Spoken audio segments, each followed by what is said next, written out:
Wow, it really is a great honor for me to be standing here in a room like this, in front of so many people who have actually studied. As a cartoonist who's receiving a great academic award for something that I've been involved in, but I haven't actually studied for, it kind of does make me think of one of the cartoons of one of my heroes. I'm sure a hero of many of you as well, Gary Larson, who does The Far Side. Just to picture a room, an auditorium, so to some extent like this, but a musical auditorium. There's a full orchestra ready, waiting, and there's a highly dressed up audience, and on the stage is a grand piano, and there's an elephant sitting at the grand piano. All these people watching. And the elephant has got this kind of wide-eyed look, which I may just have right now myself. He's got this kind of wide-eyed look, and his hands are stiffly there. He kind of can't touch the keys yet, and he says, "What am I doing here? I'm a flautist, for crying out loud." And that's kind of how I feel. The sort of the flautist who is now sitting at the grand piano. But the joke is, of course, it's the elephant. So I'm going to speak about a day at Cape Town's Comic Con. Comic Con is a celebration of everything in comics. Comic books, comics in movies. It's where you'll see super fans dressed in super outfits. It's where Spider-Man meets Marge Simpson, Harry Potter chats with the Hulk, where Darth Vader strolls with the Little Mermaid, and where, in between the Marvel and DC comic stalls, I have a little Zapiro stall, the only editorial cartoonist in this vast comics emporium. At first, very little notice is taken of me. Then some school kids in costume do a double take as they see my name on the stall and they see my Zapiro annuals and figurines. And one says to the other, "Those are the cartoons we get in our exam papers." The other one says, "You're not the actual guy who does these, who draws these, are you?" I get that reaction a lot.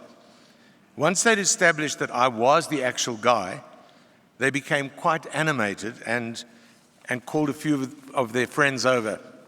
One says, "We had to analyze one of your cartoons in our English exam." Another had a cartoon of mine in his history paper.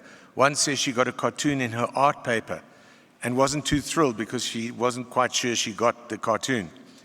She kind of said she didn't understand it properly. Another then leans in and asks me conspiratorially, but quite loudly, says, "Do you know which cartoon they're going to use in the next Cape Art exam?" I said, "Absolutely not, and if I did know, I wouldn't tell you." I said that, like their teachers, I want them to know their subject, and I want to know whether I've communicated well enough in the cartoon for them to get the meaning that I'm trying to convey. Now there's quite a buzz at my stall, resulting in a bit of commerce too. Annuals, posters, T-shirts, mugs. I did quite well for a while. As the little crowd moved on, and there was a bit of a lull, a young person dressed in some comic character onesie, who'd been standing listening quietly, said softly, "I was autistic, and my teachers used your cartoons to help me interact better with people." What struck me first was her use of the past tense. Autism. I was autistic.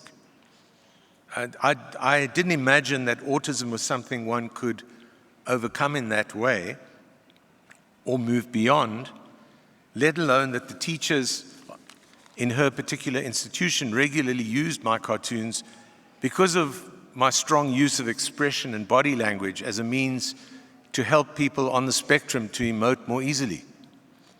I was so struck by her story that I repeated it to a couple of teachers who passed by. It seems Comic Con is not only for the very young, although they were a lot younger than me.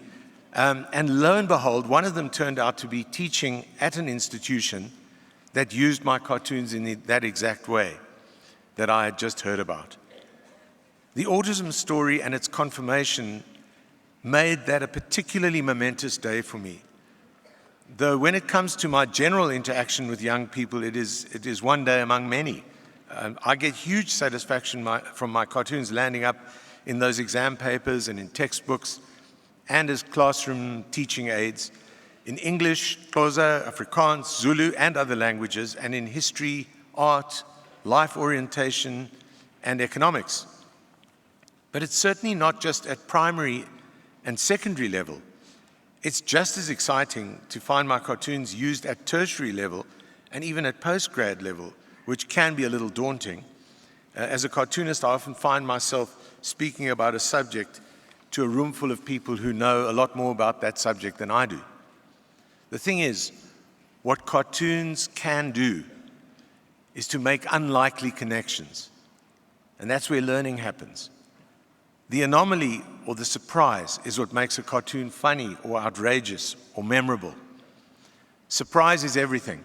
It's what makes you laugh out loud or gasp at the rudeness, and crucially, surprise is what makes you see things in a new way, an altered perception or an altered perspective, both for the cartoonist and hopefully for the viewer, or even for many viewers.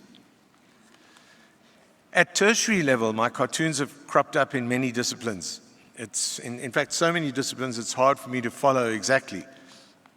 Some of the college and university courses in which I've been invited to exhibit and give guest lectures are political science, international relations, history, African studies, journalism, media, law, art, graphic design, anthropology, sociology, psychology, literature, yes, education, and English. I remember long ago being asked by an English lecturer to come and speak about intertextuality. I asked, what is that? I had never heard of it at that point. It's many years ago. I had to get a potted definition of intertextuality from him, and then saw what he'd seen, that at a very basic level, the way cartoons work is a form of intertextuality. And just to leap out of academia, or honorary academia, while still staying with education, I've always relished the educative and later historical role of cartoon activism. From the struggle days, or my struggle days of the 1980s, through the many cartoons I've done on the Truth and Reconciliation Commission, on HIV and AIDS, on corruption and state capture, and on nation building, on COVID, on recognizing genocide, and now the fight against making America a great orange ogre again. I truly value the honor that is being bestowed on me today. Thank you to the University of Pretoria. Thank you to Professor Francis Peterson. Thank you, Prof. Themba Mosia and Prof. Lindelani Nguni. And special thanks to Professors Johan Wasserman and Rita Steyn, who proposed and supported my nomination for this honorary doctorate. That it is in the field of education is, as I hope I've made clear, particularly special to me. Thank you very much.